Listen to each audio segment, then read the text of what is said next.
नमो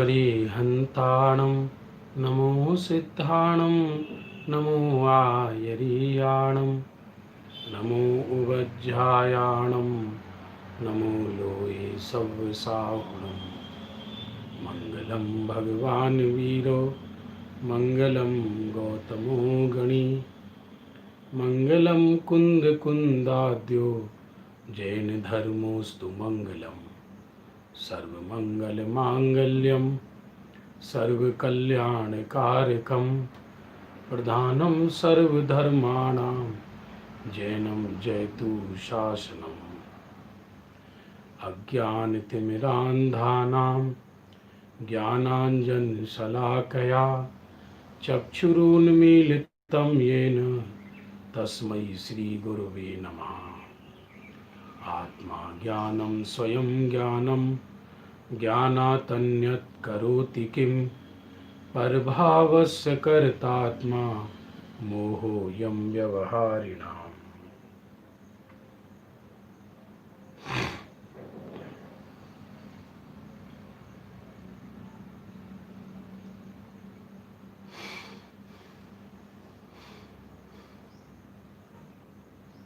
बंधु, प्रातःकाल के स्वाध्याय का समय हो चुका है।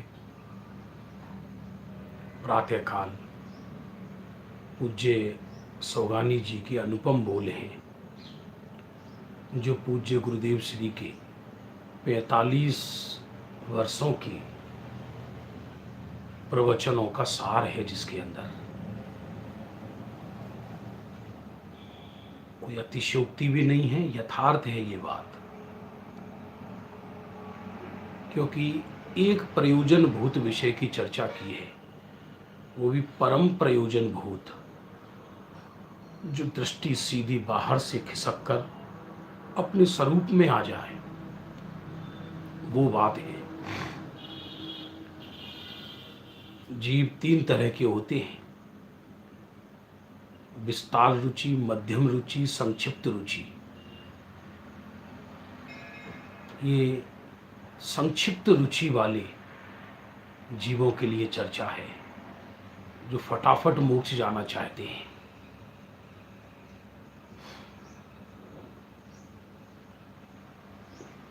कहने की बात है ये तो, वास्तव में कोई विस्तार रुचि वाला भी जल्दी मोक्ष जा सकता है। पर यहाँ तो ये कह रहे हैं कि एक सीधी ज्ञायक पर चोट लगे, एक स्वयं अपना आत्मा, मैं स्वयं परमात्मा, ये पकड़ में आ जाए, वो चर्चा है अद्भुत। कल एक 88 नंबर का बोल हो गया था, उसमें ये कहा था कि रुचि के नाम पर जो रुचि पर ना चला जाए, इसलिए मैं त्रिकाली ही हूं, उत्पात वे कुछ मेरे में है ही नहीं, मेरे में कुछ नया उत्पन्न होता नहीं।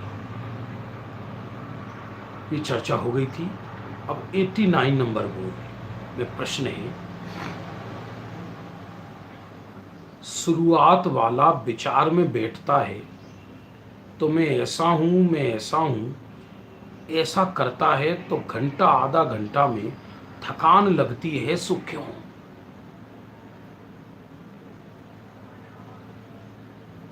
प्रारंभ वाला जीव शुरुआत में आत्म स्वरूप को पाने के लिए बैठेगा तो सही। अनादि मिथ्या दृष्टि को कोई खाते खाते सोते सोते तो आत्म दर्शन हो नहीं जाएगा। बुद्धि पूर्वक प्रयत्न करता है और उसमें मैं शुद्ध हूं, बुद्ध हूं, चिदानंद हूं, ये विचार चलता है, तो घंटा आधा घंटा में थकान क्यों लगती है? उत्तर, विकल्प में तो थकान लगे ही ना, मैं ऐसा हूं ऐसा अनुभव करने में शांति है। गजब है। अमृत का विकल्प भी जहर है। क्यों? क्योंकि अमृत सेवन की वस्तु है, विकल्प की वस्तु नहीं। हाँ, ये बात अवश्य है, जो अमृत सेवन करता है उससे पहले उसे अमृत का विकल्प चलता है, लेकिन अकेला विकल्प ही चलता रहे और व्यक्ति अपने ज्ञानानंद अमृत का पान नहीं कर पाए तो वो विकल्प अनर्थकारी ठहरेगा।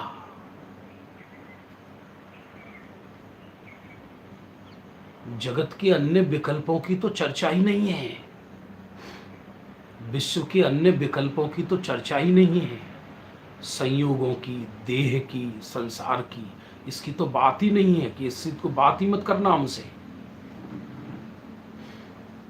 मैं मर के कहाँ जाऊंगा, मैं कहाँ से आया हूँ, संयोगों का क्या होगा, घर गृहस्थी व्यापार का क्या होगा, कि अभी इसके बस की नहीं है मुक्ति लेना, उसकी तो बात ही मत करना। यहाँ तो कहते हैं कि देह ये राग गुण भेद का भी विकल्प नहीं, लेकिन जहां जो रहस्यपूर्ण चिट्ठी में लिखा कि जब पर के विचार समाप्त हो जाते हैं, पर के विचार माने मैं पर से भिन्न हूं, ये पर का विचार, ये भी विलय को प्राप्त हो जाते हैं। मैं जगत से भिन्न हूं, मैं देह से भिन्न हूं, मैं नौ कर्म से भिन्न हूं, मैं द्रव्य कर्म से भिन्न हूं, मैं क्षणिक वृत्तियों से भिन्न हूं, मैं गुण भेद से भी भिन्न हूं, मैं चैतन्य के विचारों से भी भिन्न हूं। ये ज्ञान में चलता है, नास्ति रूप भेद विज्ञान। भेद विज्ञान नास्ति रूप ही होता है सच में देखा जाए, लेकिन उसका फल अभेद की अनुभूति होना चाहिए। और यदि भेद ज्ञान के विकल्पों का व्यय होकर आत्मानुभूति ना हो तो भेद विज्ञान भी किस काम का।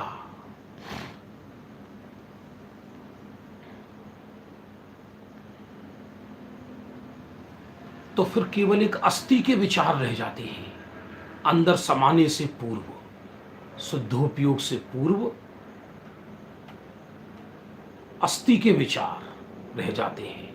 वो कौन से अस्थि के विचार? मैं शुद्ध हूं, बुद्ध हूं, चिदानंद घन हूं। ये विचार भी इन विचारों में भी थकान लगती है, क्योंकि यदि ये विचार में थकान न लगे तो ये विचार ही उपादेय हो गए तो वो चैतन्य में कैसे जा पाएगा। ये विचार तो चलते हैं, लेकिन ये विचार उपादेय पूर्वक नहीं चलते। विचारों का विचार नहीं है, स्वरूप की ढलास है, स्वरूप में जाना है। और स्वरूप में जाने से पूर्व रास्ते में ऐसे विचार आते हैं, लेकिन ये विचार हे रूप से श्रद्धा में भाषित होते हैं। ज्ञान भी ये जानता है कि ये विचार आश्रव बंध के कारण हैं, और परिणति में वो थकान रूप महसूस होते हैं, थकान रूप। आप ऐसा समझिए जैसे कोई व्यक्ति अपने घर की सफाई करे, घर की सफाई छोड़ो, दुकानदारी करे और दुकान में काफ़ी श्रम किया, तो वहाँ तो थकावट है ही कि आज संडे है, आज पिकनिक करने चलेंगे, लेकिन पिकनिक में भी थकावट हो जाती है। यदि पिकनिक में थकावट ना हो तो अपने घर पे क्यों आए। बहुत देखा गया है ऐसा कि व्यक्ति मई जून में, अभी तो खैर परिस्थितियों ने लोगों को घर में बंद कर दिया, व्यक्ति पिकनिक करने जाता है दुनिया भर में, स्विट्जरलैंड, अमेरिका या हिंदुस्तान में पहाड़ी क्षेत्रों पर जाते हैं, और जब पूरा महीना 2 महीना घूम लेते हैं तब स्वयं के मुख से निकलता है, चलो घर, सुख तो घर में ही है। यथार्थ बात बोलता है अंतिम दिन, और जब अपने घर में आकर सोता है तब उसके अंदर से आवाज निकलती है, सुख तो अपने घर में ही है, सुख तो अपने घर में ही है, ये निकलता है अंदर से। इसका मतलब जिस समय पिकनिक कर रहा था उस समय सुख नहीं था कि भ्रमजनित सुख था। घर के या दुकान के बोझा उठाने में तो कष्ट है ही, लेकिन अंदर से देखा जाए तो पिकनिक में भी थकावट है। ऐसे ही जगत के स्थूल विकल्पों में तो थकावट है ही, शुद्ध चैतन्य के विकल्पों में भी थकावट है, क्योंकि चैतन्य के विकल्प चैतन्य से विरुद्ध तत्व है। क्योंकि यदि चैतन्य के विकल्प चैतन्य से अविरुद्ध तत्व होते तो विकल्प तो संसार तत्व है, तो संसार तत्व से क्या चैतन्य तत्व प्राप्त होगा? फिर होते क्यों हैं? होते हैं, विचार तो होंगे, गुण हैं तो गुणों की पर्याय तो होंगी। यदि स्वरूप में नहीं गया जीव तो स्वरूप में जाने से पूर्व विचार तो होंगे ना।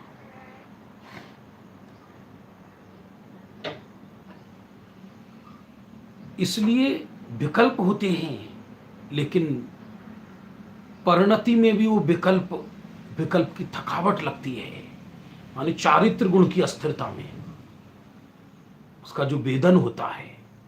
और ज्ञान में भी ये यथार्थ भाषित है कि ये विकल्प दुखदाई है, और श्रद्धा ने तो आत्मा पे कब्जा कर ही लिया कि भाई यही मैं सुखदायी तत्व हूं। इसलिए बिना बोले सहज ही अंतरंग में चलता है कि ये विकल्प थकान रूप है, और उसमें थकान महसूस भी होती है। लेकिन यदि थकान महसूस ना हो तो विकल्पों का कभी अभाव ना हो। इसलिए विकल्प में तो थकान लगे ही ना। मैं ऐसा हूं, ऐसा अनुभव करने में शांति है। मैं ऐसा हूं, कैसा हूं ये बोलो मत, इसकी प्रतीति करो। क्योंकि जिस काल व्यक्ति बोलता है उस काल नियम से अनुभव नहीं कर रहा।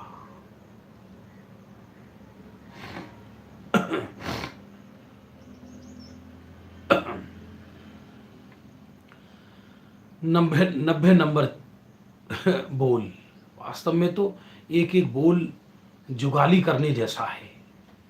धारा चले 24 घंटे, ऐसी एक ही मास्टर की है। सब बातों में, सभी शास्त्रों में एक ही सार है। त्रिकालीपन में अपनापन जोड़ देना। भाषा त्रिकालीपन की है क्योंकि भाषा ग्रंथ की है।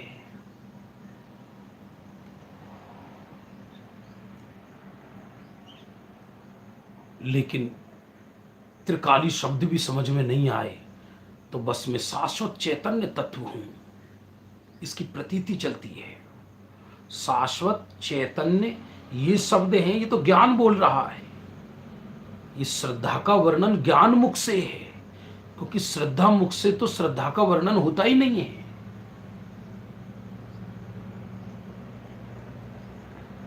कुलीन नारियां ज्यादा नहीं बोलती, सामने वाले के सामने तो कतई नहीं बोलती।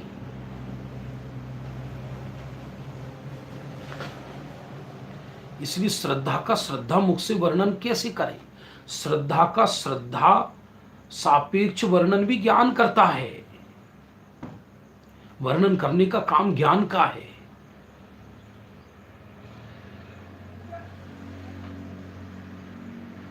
पटरानी पूरे महल में सबको परिचय देती फिरे, वो पटरानी नहीं कहलाती। इसी श्रद्धा तो पटरानी के समान है।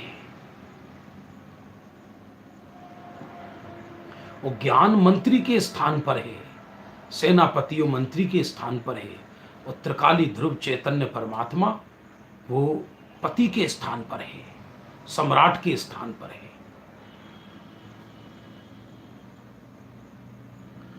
एक ही मास्टर की है, सब बातों में, सभी शास्त्रों में एक ही सार है। त्रिकालीपन में अपनापन जोड़ दे।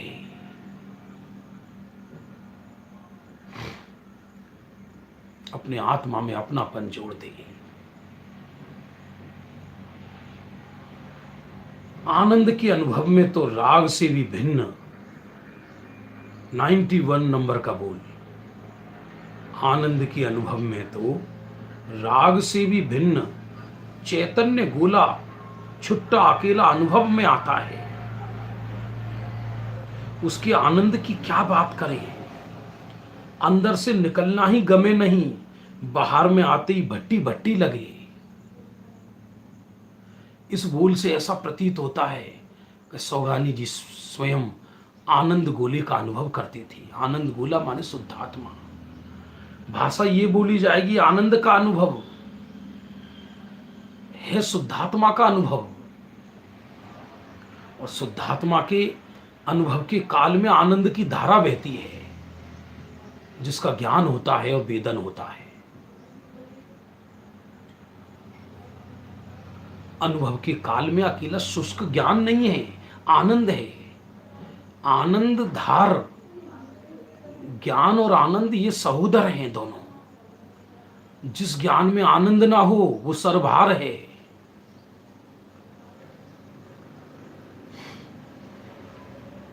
ज्ञान का रस वो ही पी पाते हैं जिनको आनंद आए। इसलिए ज्ञान में कभी थकावट नहीं है।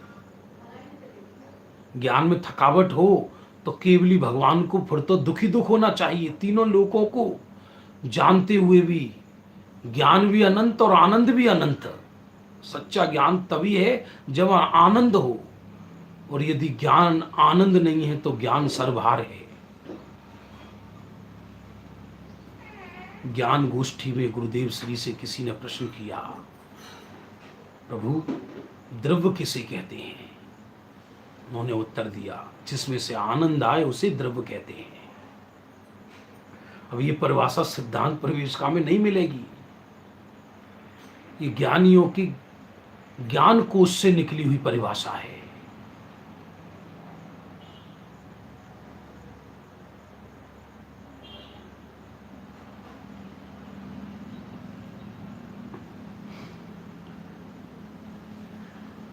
पहले ज्ञान यथार्थ जानता है, फिर श्रद्धा सम्यक होती है, फिर ज्ञान वो यथार्थ कहलाता है। आत्मानुभूति ज्ञान से होती है। इसका अर्थ क्या कि ज्ञान पहले यथार्थ होता है। वैसे आत्मानुभूति ज्ञान की पर्याय है। आत्मानुभूति अलग चीज है और सम्यक दर्शन अलग चीज है। सम्यक दर्शन प्रतीति का नाम है। तो प्रथम बार जब प्रतीति होती है, सम्यक दर्शन होता है, वो आत्मानुभूति के काल में होता है प्रथम बार। अब आत्मानुभूति का काल तो नीचे के गुण स्थानों में बहुत कम है, तो आत्मानुभूति से बाहर आ जाता है जीव, लेकिन सम्यक तो कायम रहता है। आत्मानुभूति कहो, शुद्धोपयोग कहो, ध्यान कहो, परम योग कहो, एक ही बात है।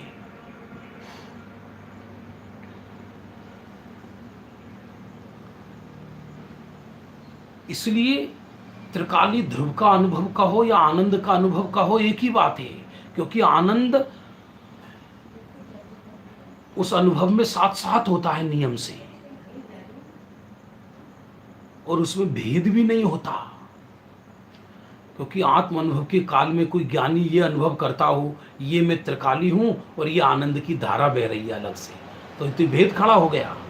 इसलिए आनंद ज्ञानानंदात्मक पुंज उसका अनुभव होता है। अनुभव स्वयं पर्याय करती है, पर्याय में पर्याय का अनुभव होता है, लेकिन पर्याय में पर्याय का अनुभव होने पर भी उस पर्याय को ये भान है कि मैं ज्ञायक का अनुभव कर रही हूं।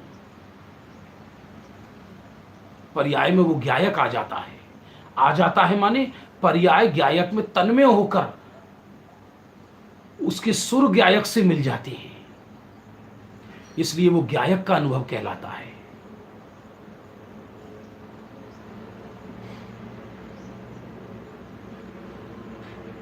उसके आनंद की तो क्या बात करें, अंदर से निकलना ही गमे नहीं, बाहर में आते ही भट्टी भट्टी लगे। एक बार इस अध्यात्म का रस लग जाए तो संसार भट्टी लगे। परमात्म प्रकाश में गाथा आती है, बहुत अद्भुत। क्या गाथा आती है परमात्म प्रकाश में? ज्ञानी जिसे उजाड़ते हैं, अज्ञानी उसको बसाते हैं, और अज्ञानी जिसको उजाड़ते हैं, ज्ञानी उसको बसाते हैं। अज्ञानी संसार को बसाते हैं, ज्ञानी उसको उजाड़ते हैं। वो ज्ञानी किसको बसाते हैं? रत्नत्रय की नगरी को, और अज्ञानी उसको उजाड़ते हैं। आग में सुख कहां है? नरक की चर्चा हो तो कौन मूर्ख कहेगा कि नरक में सुख है? व्यक्ति कांपने लगता है, घबराने लगता है। वो तो क्षेत्र है, स्वरूप से बाहर निकलना ये नरक ही है, देखा जाए तो। और जो स्वरूप के अंदर है, जिसे श्रद्धा, आत्म श्रद्धा हो गई, वो नरक में भी सुखी है। मिथ्या दृष्टि आत्मा सदा काल बेचैन, डोले स्वर्ग विमान में तो भी है बेचैन। मूल चैन बेचैन का सम्यक मिथ्या भाव। चैन और बेचैन का मूल में सम्यक और मिथ्यात्व है। स्वर्गों में रहे तो भी बेचैन है, और सम्यक भी नरक में रहे तो भी उसको चैन है। बाहर में आती भट्टी भट्टी लगे। अब यहां कोई सुबह बाहर में आया तो भट्टी है, बस बात खत्म।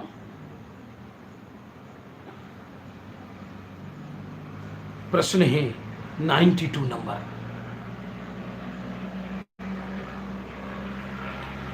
पक्के निर्णय बिना मैं शुद्ध हूं, त्रिकाली हूं, ध्रुव हूं। ऐसे ऐसे अनुभव का अभ्यास करें तो अनुभव हो सकता है क्या? एक एक प्रश्न ऐसा है, एक एक प्रश्न गजब का है। प्रश्न नहीं कर सके ऐसा व्यक्ति, उत्तर तो गजब के हैं ही। हमको उल जलूल प्रश्न उठा करते हैं।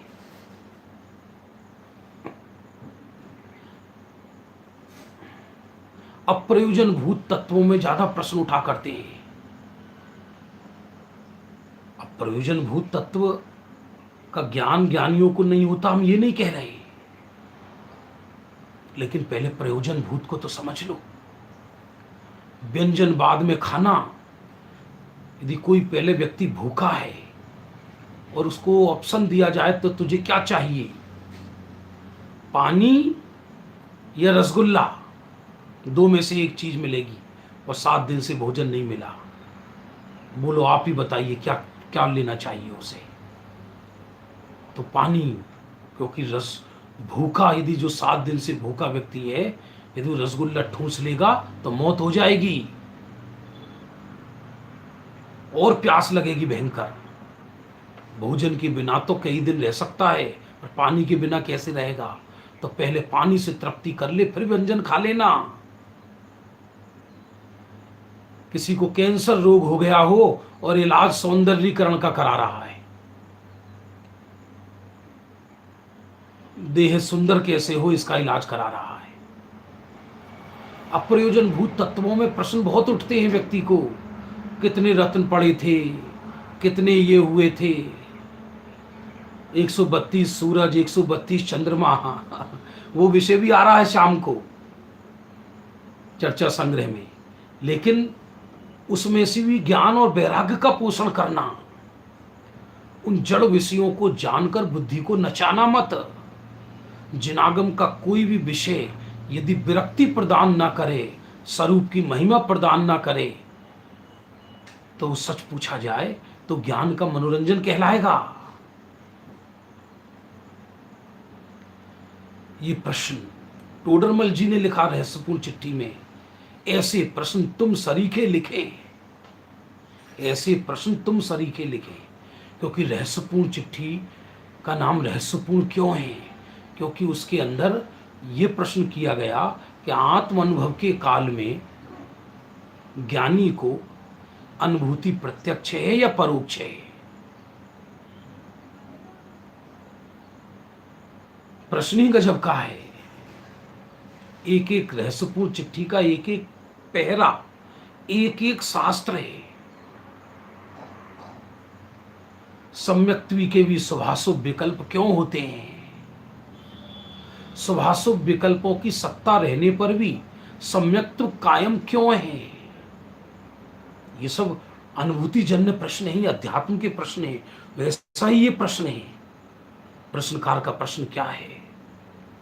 पक्के निर्णय बिना मैं शुद्ध हूं, मैं त्रिकाली हूं, मैं ध्रुव हूं, ऐसे ऐसे अनुभव का अभ्यास करें तो अनुभव हो सकता है क्या? पक्के निर्णय में, अब उत्तर सुनो, नहीं, पक्का निर्णय नहीं, यथार्थ निर्णय कहो। यथार्थ और पक्के में अंतर है, क्योंकि अयथार्थ का भी पक्का निर्णय हो जाता है व्यक्ति को। पक्का डेंसिटी का वाचक है, कहते हैं ना पक्का, तो पक्का तो बाद में है, पहले यथार्थ। मिथ्या दृष्टि को भी पक्का निर्णय है कि मैं देह हूं। पक्के की कीमत नहीं है, यथार्थ की कीमत है। हां, यदि कोई पक्का शब्द यथार्थ के लिए प्रयोग करे तो कोई दिक्कत नहीं है, हमें शब्दों में नहीं झगड़ना भैया। लेकिन सोगानी जी साहब ने जो उत्तर दिया वो सुनो गजब का। किसी ने प्रश्न किया, पक्के निर्णय बिना मैं शुद्ध हूं, त्रिकाली हूं, ध्रुव हूं, ऐसे ऐसे अनुभव का अभ्यास करें तो अनुभव हो सकता है क्या? कि नहीं, पक्का निर्णय नहीं, लेकिन यथार्थ निर्णय कहो। यथार्थ निर्णय के होने के बाद ही निर्णय में पक्कापन होता है। पक्का तो मजबूती का प्रतीक है और यथार्थ सम्यक ज्ञान का प्रतीक है।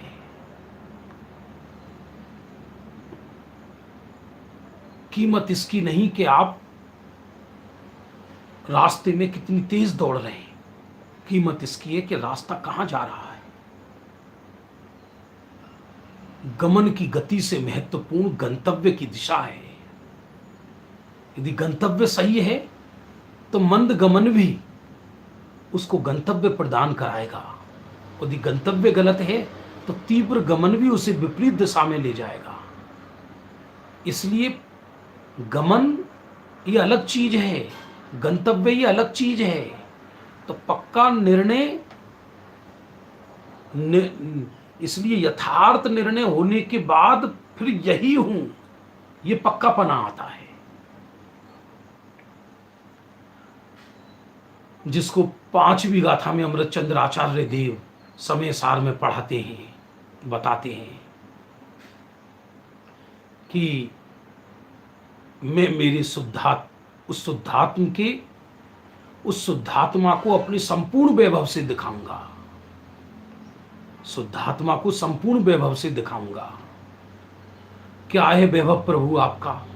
आगम का सेवन, युक्ति का अवलंबन, पर अपर गुरु का उपदेश और स्वसंवेदन।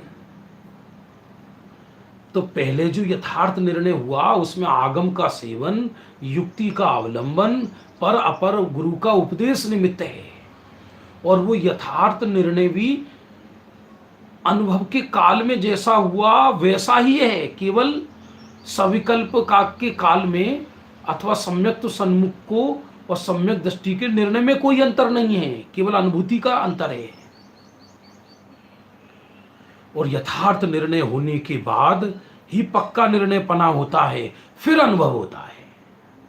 फिर क्या अनुभव होता है? ये तो भाषा है।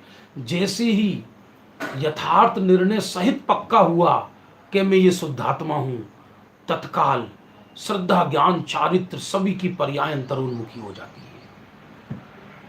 क्योंकि अनुभव के काल में सारी पर्याय स्वरूप का अवलंबन करती है। सर्वगुणांश ते समकिता, सम्यक दर्शन को सर्व गुणांश कहा। फिर अस्थिरतावश उपयोग बाहर आ जाता है और चारित्र में भी अभी अस्थिरता है, तो अभी प्रतीति यही चलती है, मैं शुद्धात्मा हूं।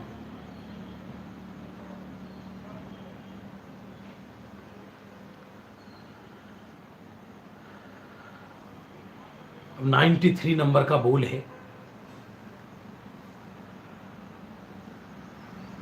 सामान्य का विचार तो ज्यादा चले नहीं और विशेष के विचार में तो निर्विकल्पता होती नहीं। सामान्य माने शुद्धात्मा, त्रिकाल चैतन्य परमात्मा, उसका विचार ज्यादा चलता नहीं टोडरमल जी ने लिखा। और विशेष विचार में निर्विकल्पता होती नहीं है। उत्तर सुनो, मैं शुद्ध हूं, ऐसा हूं, ऐसा विकल्प करने की बात नहीं है। और विचार भी तो एक समय की पर्याय में होता है। यहां तो मैं ऐसा ही हूं, ऐसी त्रिकाली में अपनापन होकर अनुभव पूर्वक परिणमन हो जाना चाहिए। एक बार अनुभव तो हो जाए उसको, फिर अनुभव हो जाने के बाद विशेष का विचार चले तो चले, विचार में क्या दिक्कत है? होता है, लेकिन विचारों में हेपना प्रतिभासित होता है ज्ञान में। लेकिन विचार ज्यादा ना चले सामान्य का, लेकिन जितनी देर चले इतनी देर पर्याप्त है केवल।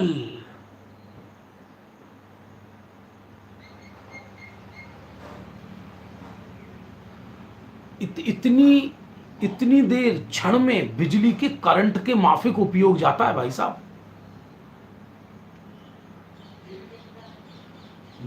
यथार्थ निर्णय होते ही ये मैं बस और पक्का हुआ तो उपयोग अंदर समा जाता है। उपयोग के साथ साथ श्रद्धा भी समा जाती है। श्रद्धा को अलग से नहीं समाना पड़ता, अंदर अपने स्वरूप को विषय बना लेती है। तो सामान्य को विषय बनाया तो विशेष पर्याय में भी निर्मलता आ गई। अब जब बाहर आया तो विशेष का ज्ञान सहज हो रहा है।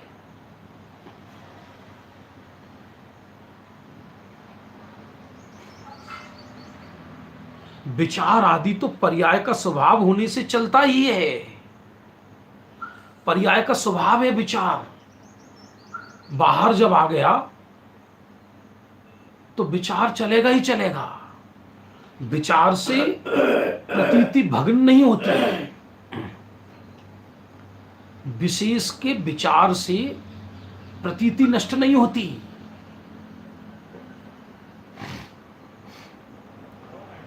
समझ में आ रहा होगा आपको विषय। विशेष के विचार से सम्यक तो भंग नहीं होता। अरे विशेष का विचार छोड़ो,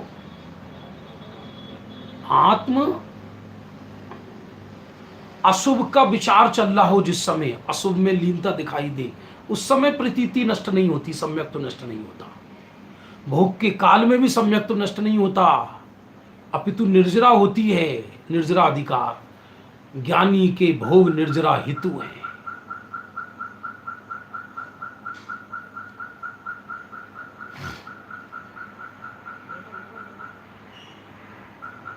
सत्य समझना बात को। विचार आदि तो पर्याय का स्वभाव चलेगा ही, तुझे क्या चिंता है? अब ये क्या विचार कर रहा है कि सामान्य माने त्रिकाली ध्रुव का तो विचार ज्यादा देर चलता नहीं है, और विशेष में और विशेष के विचार करने से निर्विकल्पता आती नहीं है, तो फिर हमें निर्विकल्पता कैसे आएगी? अरे भाई, विचार तो पर्याय का स्वभाव है। उस विचार में स्वरूप की महिमा चले तो विशेष भी निर्विशेष हो जाता है।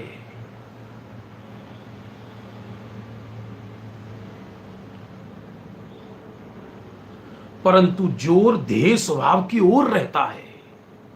भले ही विशेष का विचार चले पर उसमें जोर ध्येय स्वभाव का रहता है।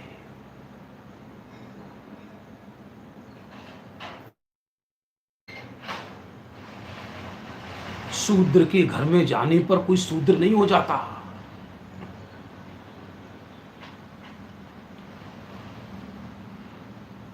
इसलिए विचार तो अस्थिरता में पर्याय का स्वभाव है, चलेगा, उससे कोई फर्क नहीं पड़ता। लेकिन उस विचारों में जोर किसका रहता है? स्वरूप का। इसलिए स्वरूप के जोर के कारण समय समय पर वो विचार जो सविकल्प थे वो निर्विकल्प होकर स्वरूप में समाते रहते हैं। गणधरों को द्वादशांग का ज्ञान होता है, लेकिन महिमा द्वादशांग की नहीं होती, महिमा स्वरूप की होती है। इसलिए जो ज्ञान द्वादशांग रूप परिणमन हो रहा है वही ज्ञान स्वरूप की महिमा के आवेग में क्षण क्षण में स्वरूप का वेदन करते रहते हैं। जिस समय भगवान की दिव्य ध्वनि खिल रही है उस समय भी गणधर हर अंतर मुहूर्त में स्वरूप का आनंद लूट रहे हैं।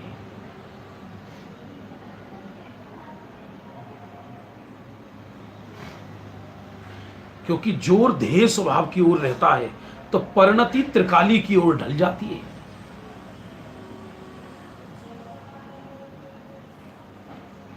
श्रद्धा तो एक बार ढल गई बस।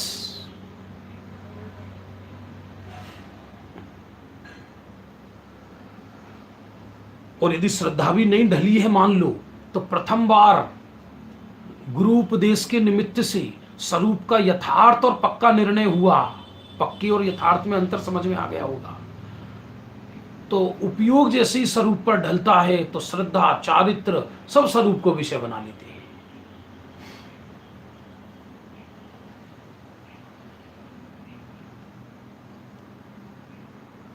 आप घर में स्वाध्याय करना, हम पहले आपको बता चुके हैं। गहरा अभ्यास हो व्यक्ति को तो आनंद आए।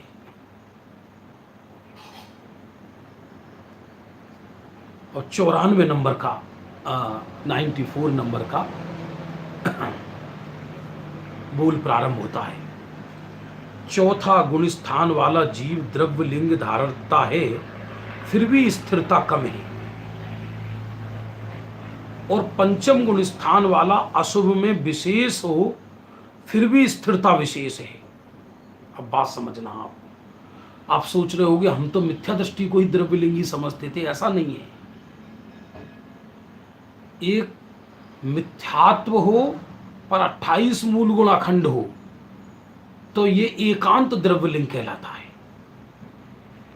द्रव्यलिंग माने द्रव्य माने बाहर शरीर की नग्नता, 28 मूल गुण, लिंग माने चिन्ह। और कसाय गई है अनंतानुबंधी, लेकिन बेश है 3 कसाय चौकड़ी के अभाव वाला, तो वो भी द्रव्यलिंग कहलाएगा। और कसाय गई 2 चौकड़ी और बाहर में नग्न दशा है 3 कसाय चौकड़ी वाली, तो वो भी द्रव्यलिंग कहलाएगा। कुछ समझ में आ रहा होगा आपको। यहां सौगानी जी साहब क्या देते हैं कि चौथा गुण स्थान वाला जीव, किसी चौथे गुण स्थान वाले जीव को मुनि दशा हो गई, लेकिन 3 कसाय चौकड़ी का अभाव नहीं हुआ, एक ही कसाय चौकड़ी का अभाव रहा, वैराग्य बढ़ गया और मुनि दशा ले ली। है ज्ञानी, फिर भी स्थिरता कम है। और पंचम गुण स्थान वाला अशुभ में विशेष हो, फिर भी स्थिरता विशेष है। ये लो, स्थिरता चारित्र में होती है। वीतरागता कहो, स्थिरता कहो, एक ही बात है। पंचम गुण स्थान वाला अशुभ में विशेष नजर आ रहा हो। पंचम गुण स्थान वाला, पहले राजा होते थे, कथा आती है जनक की। जनक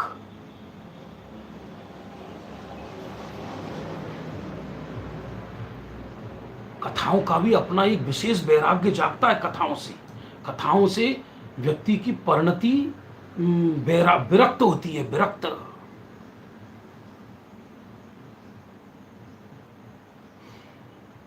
तो पंचम गुण स्थान वाला अशुभ में विशेष हो, तो पंचम गुण स्थान वाले राजा जनक, उनकी कई रानियां थीं और अष्टमी चतुर्दशी को ये प्रयोग करते थे अपनी विरक्ति को देखने के लिए। एक रानी से कहते थे एक पैर दबा, और एक रानी से कहते थे पैर पे कोयला लगा गरम, तुम मत करने लगना। विशिष्ट पुरुषों की विशिष्ट बातें हैं। देव परीक्षा लेने आया, कहे कि ये क्या है। इंद्र दरबार में कहा कि राजा जनक सौदार संतोष व्रत में महान है, सौदार संतोष व्रत में महान है, ब्रह्मचारी है।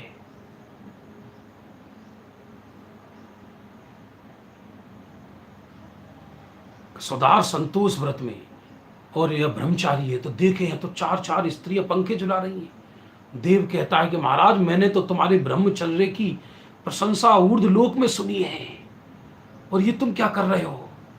लोग कहते हो मेरे दरबार में ज्ञानी तो प्रतिदिन आते हैं, चमार पहली बार आए हैं, घबरा गया। चर्मकार पहली बार आया है, ये चर्मकार पहली बार आया, क्या कहते हो कि ध्यान पूर्वक देखो। फिर जब देखता है तो घबरा गया। एक पैर कोयले की गर्म अंगीठी पे रखे हैं, प्रयोग करते थे वो, सभी ज्ञानी करें ये जरूरी नहीं है। और एक पैर को एक स्त्री दबा रही थी, वो खुद सामायिक कर रहे थे। उदाहरण तो उदाहरण है। तो पंचम गुण स्थान वाला अशुभ में विशेष हो, फिर भी स्थिरता विशेष है। फिर से सुनना आप, निर्जरा का संबंध ज्ञान से कतई नहीं है। द्वादशांग का ज्ञान भी हो,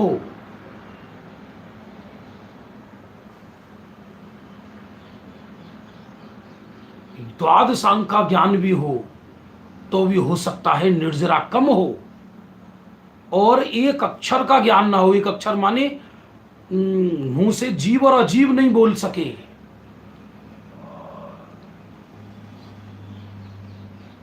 हाँ, बिल्कुल सही बोला। आइए, जैन साहब आपने जो लिखा है बिल्कुल सही लिखा है। पहले यथार्थ ज्ञान हो, फिर उसमें पक्कापना हो। पक्कापना माने यही है, तो अनुभव हो जाता है तत्काल, और उसी को पक्का निर्णय कहने में आता है। बात चल रही थी ज्ञान से निर्जरा का संबंध नहीं, तो द्वादशांग के ज्ञान वाले को हो सकता है कम निर्जरा हो, और जिसको जीव अजीव ये शब्द बोलने नहीं आते उसको निर्जरा ज्यादा हो।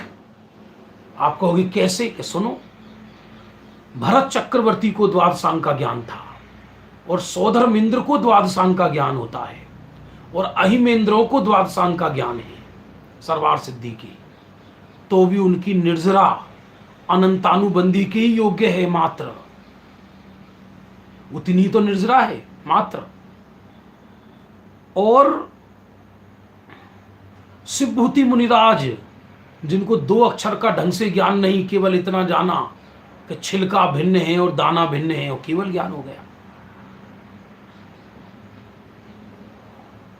इसलिए निर्जरा का संबंध वीतरागता से है। वीतरागता जितनी हुई, वीतरागता का हो या स्थिरता का हो, स्थिरता वीतरागता एक ही बात है, उससे निर्जरा का संबंध है। और सुनो, ज्ञान बहुत हो, निर्जरा जीरो भी ना हो। 11 अंग 9 पूर्व का ज्ञान भाला द्रव्यलिंगी, निर्जरा बिल्कुल नहीं है। और ज्ञान 11 अंग 9 पूर्व का है, और पंचम गुण स्थानवर्ती के अशुभ के काल में भी बाल बच्चों के साथ खेल रहा है, जंगल में वन कीड़ा करने गया है, उसके निर्जरा ज्यादा है। अब बोलो किसके समझ में आए बात? लेकिन इन विषयों के लेने में वक्ता को हमको सावधानी रखना चाहिए। श्रोता तो बेचारे भोले होते हैं। क्या हो रहा है, मैं किसी पे कोई, मेरी आदत नहीं हम किसी पर क्यों बोले, कुछ चलता है कभी कभी। व्यक्ति ऐसे विषयों का छल ग्रहण करके अंदर से भोगों का रस पुष्ट करने लगता है। देखो, भोगी को निर्जरा ज्यादा है, भोग से नहीं है, भले ही भोगी को है निर्जरा वीतरागता से। छल ग्रहण करके भोगों को उपादेय मत समझने लगना।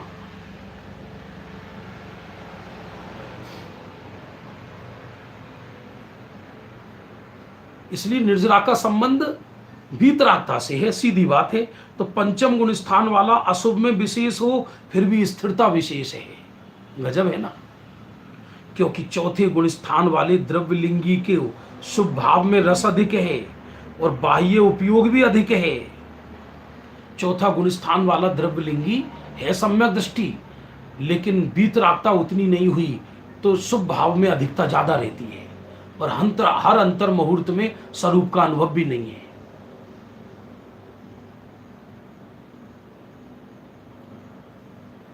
जबकि पांचवें गुण स्थान वाला अशुभ भाव में अधिक होते हुए भी अंतर में ढलन अधिक रहती है। और चूंकि मुनिराज की दशा है बाहर में और यथार्थ द्रव्यलिंग है, तो मुनिराज चौथे गुण स्थान में रहते हुए बाहर में शुभ भावों में ज्यादा रहते हैं। ग्रंथ लिखना, उपदेश आदि में प्रवृत्ति होना, इसमें। लेकिन पंचम गुण स्थान वाले के अशुभ में भी अधिकता होने पर भी ढलान अंदर स्थिरता अधिक है, उसके निर्जरा ज्यादा है।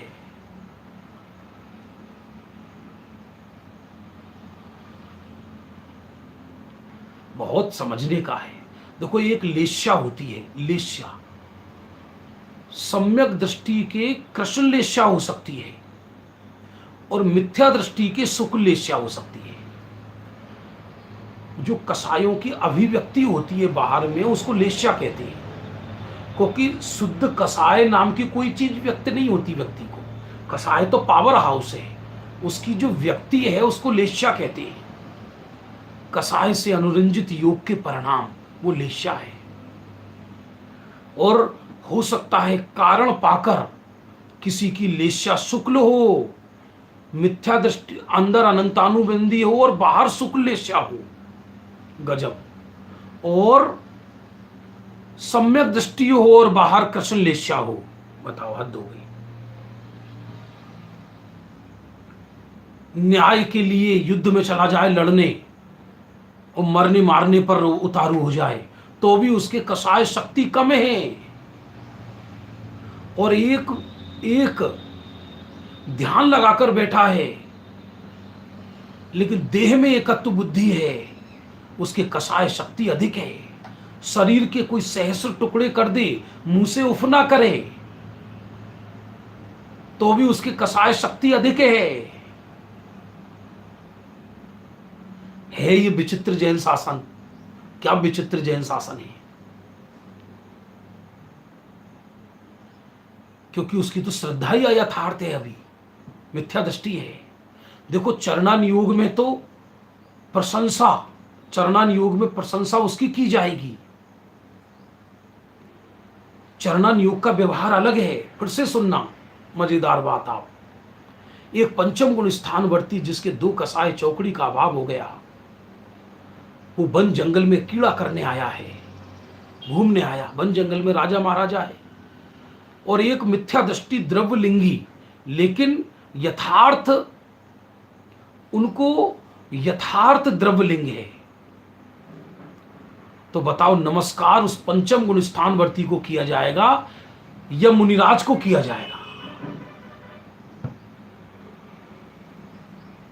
नमस्कार तो मुनिराज को किया जाएगा, क्योंकि नमस्कार करना कराना व्यवहार है और उसमें बाहर से निर्दोषता देखी जाती है। यदि किसी का द्रव्यलिंग यथार्थ है तो चरणान योग के ग्रंथों में उसको नमस्कृत्य कहा। क्यों? क्योंकि सम्यक तो अमूर्तिक परिणाम है। क्षण क्षण में भी सम्यक से मिथ्यात्व, मिथ्यात्व से सम्यक होता है। तो बार बार व्यक्ति हाथ ऐसा ऐसा नहीं करेगा, ऐसा ऐसा नहीं करेगा। लोक व्यवहार अलग ढंग से चलता है, चरणान योग का व्यवहार और अध्यात्म का व्यवहार अलग है। यहां तो कहते हैं कि पंचम गुण स्थानवर्ती अशुभ में अधिक नजर आए तो भी उसके निर्जरा अधिक है। और चौथे गुण स्थानवर्ती द्रव्यलिंगी मुनिराज जिनके ध्यान विशेष दिखाई दे तो भी उसके निर्जरा कम है। और मिथ्या दृष्टि द्रव्यलिंगी मुनिराज उसके निर्जरा ही नहीं है। अब किसी को यहां प्रश्न होगा कि हमने तो ये सुना है करणान योग में कि हर जीव को निरंतर निर्जरा होती है। यहां उस निर्जरा की बात नहीं है। 7 तत्व में निर्जरा तत्व की बात है। निर्जरा तत्व मिथ्या दृष्टियों को नहीं होता।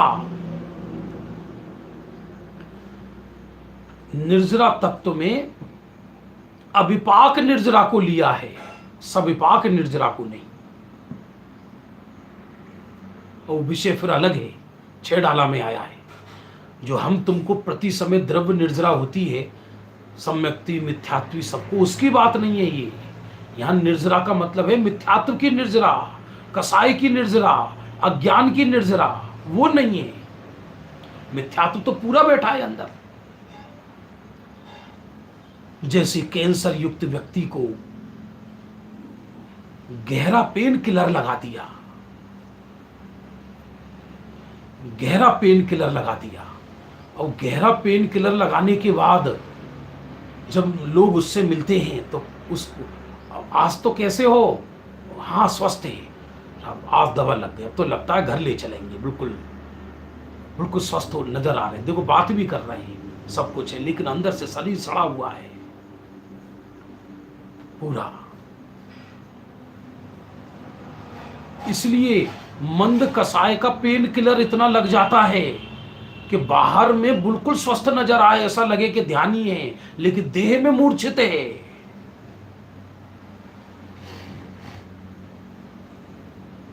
ऐसा है भाई, विषय बहुत ही अद्भुत है, अति अद्भुत है। तो मेरी ताकत क्या है, ये तो सोगानी जी ने, ये गजब के लोगों ने, साधर्मियों ने इसको संकलित कर दिया। गुरुदेव श्री ने गीत गाए हैं, इस काल में हम सब पढ़ रहे हैं इसको। तो हमारी दृष्टि अंतर्मुख हो, प्रथम श्रद्धा यथार्थ हो तो काम हो। शेष चर्चा कल करेंगे, शाम को पुनः मिलेंगे 7:15 बजे। जावाणी के ज्ञान ते सूझे लो कालो, सोवाणी मस्तक नमो सदा देत तिहु धो।